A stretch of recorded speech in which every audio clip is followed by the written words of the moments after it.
In this video, we're going to cover the use of dialog boxes, which are a good way of communicating to the user or allowing simple user interactions or user inputs. We're going to start with the basic message box, which we'll be creating by opening up our VBA window and inserting a module. We'll go to the Developer tab and click Visual Basic. In the VBA window, click Insert, Module, and now we'll create a public sub. We'll call this example message, put our parentheses, and hit enter.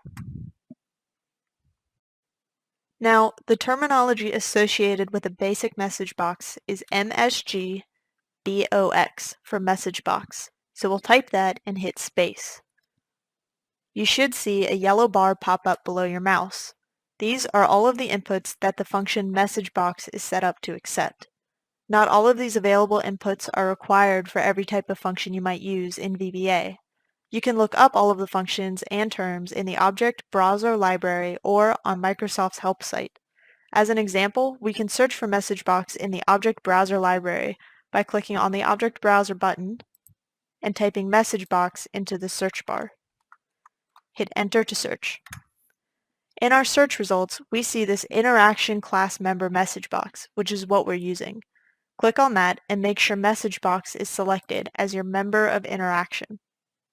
You can see the function inputs appear at the bottom of the screen, and you can click the links to navigate to those particular inputs to see what valid options might be.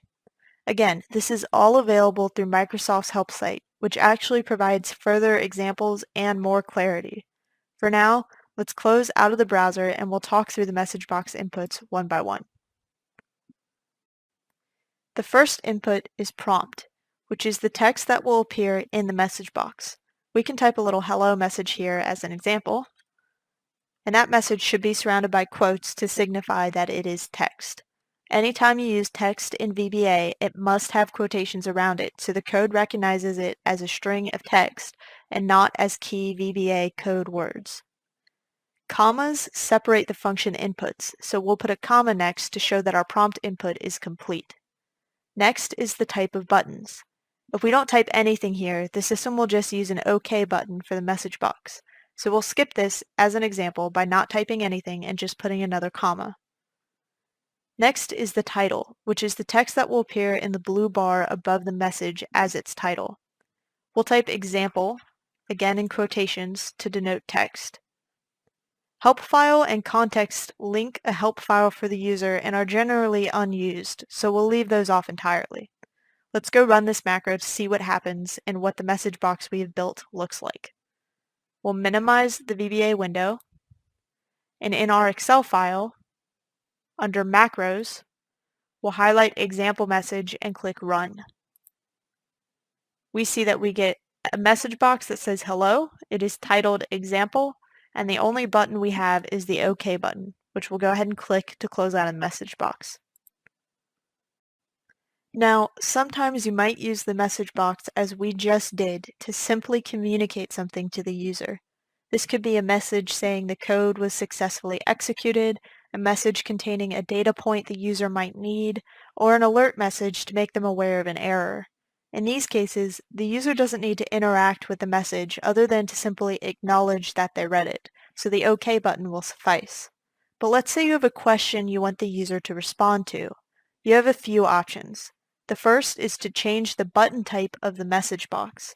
We can change the buttons to display as something like yes and no, for example, and retrieve a binary data point from the user. For example, let's go back to our simple message box, and we'll adjust the button type, which is this middle function input here. Instead of leaving this blank, we'll type VB yes, no. VB yes, no means our message box will now display with a yes button and a no button instead of simply an OK button. Let's go back to our code and run this to get an example. Under macros, make sure you highlight example message and click run. We can see we have the same message prompt and we have the same message box title, but instead of a single OK button, we now have a yes button and a no button. You can click on either of those to close the message box.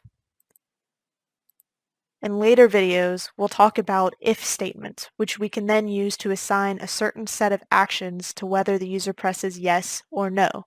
This is a really simple way to allow your user to interact with the database, but it only provides a binary data point, yes or no. Let's say you want the user to actually input a piece of information. This is what you would use an input box for, which is the next thing we're going to talk about.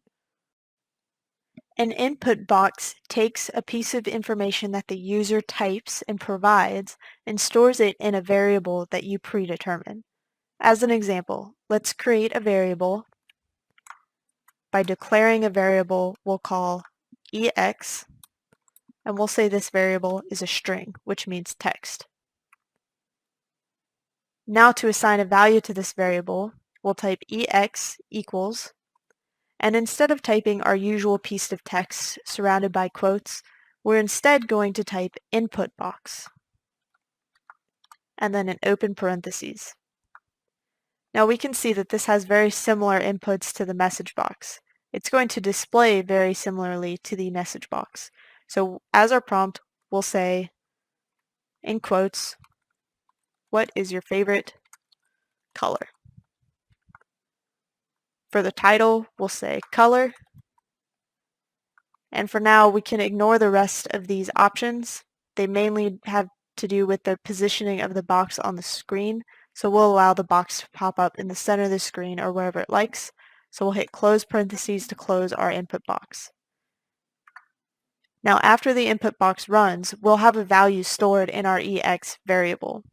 So let's return that ex variable in our regular message box that we have down here. So we'll add to this prompt and say your favorite color is. Now, we probably don't want to put the favorite color on the same line. Maybe we want to add an empty line in between this statement and the resultant favorite color that has been stored in our variable. In order to do so, we're going to type an and sign. The and sign tells the system we have a piece of text on the left of this and sign, and I'm about to give you another piece of text on the right side of the and sign, and I want you to combine them into one really long piece of text. The reason that we put the and sign there is because what usually follows the and sign or precedes the and sign is a variable or a VBA interaction. So in this case, we're trying to add a new line, which is going to be VBCRLF, and then hit space. This particular code, VBCRLF, tells VBA that we're trying to insert a new line. So now, as a whole, in our prompt right now, we have a piece of text that says, hello, your favorite color is. Then we've told VBA we're about to combine this with more text. In this case, I'm going to enter a new line.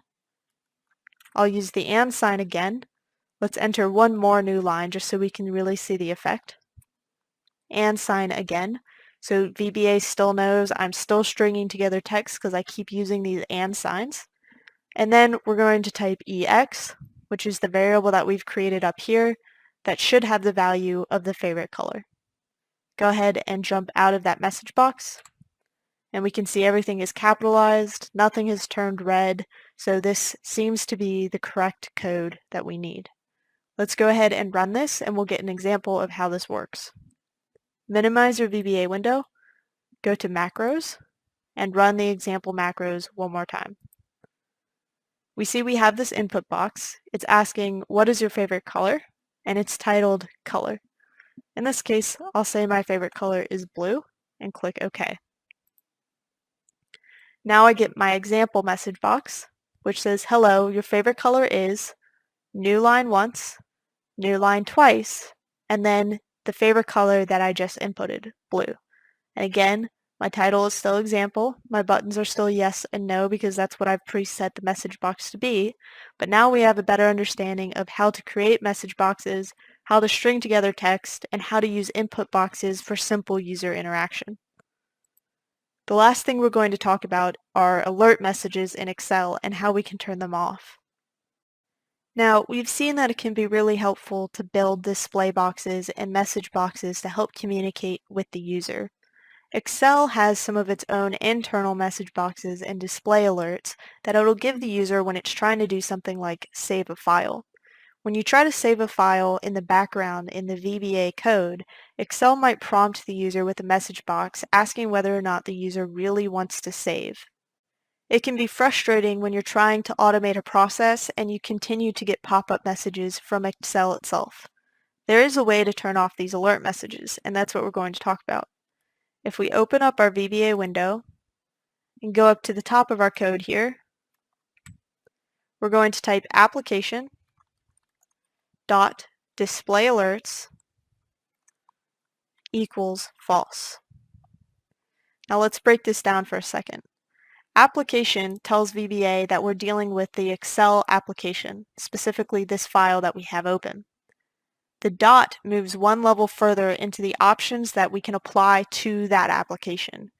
In this case, we're looking at the display alerts property of the Excel file, and we've set it equal to false, which means Excel will no longer display alerts that are intrinsic to Excel. It will still display your message boxes, your input boxes, your user forms. It just won't display messages such as a save message or an overwrite message. Now, generally speaking, it's best practice to make sure we always turn these back on at the end of our code. So right before we end the sub, we'll type application.displayAlerts equals true. Now in this example, anything that falls between this display alerts equals false and the display alerts equals true would not be subject to Excel's internal messages and alerts and pop-up windows. So I recommend doing this when you're doing a lot of save options or things that might be creating pop-up windows that the user would have to continue to interact with. It'll just slow down your code, so it's a good idea to use display alerts equals false as long as you turn it back on at the end of your code. So in this video, we covered message boxes, input boxes, and how to control Excel's pop-up windows.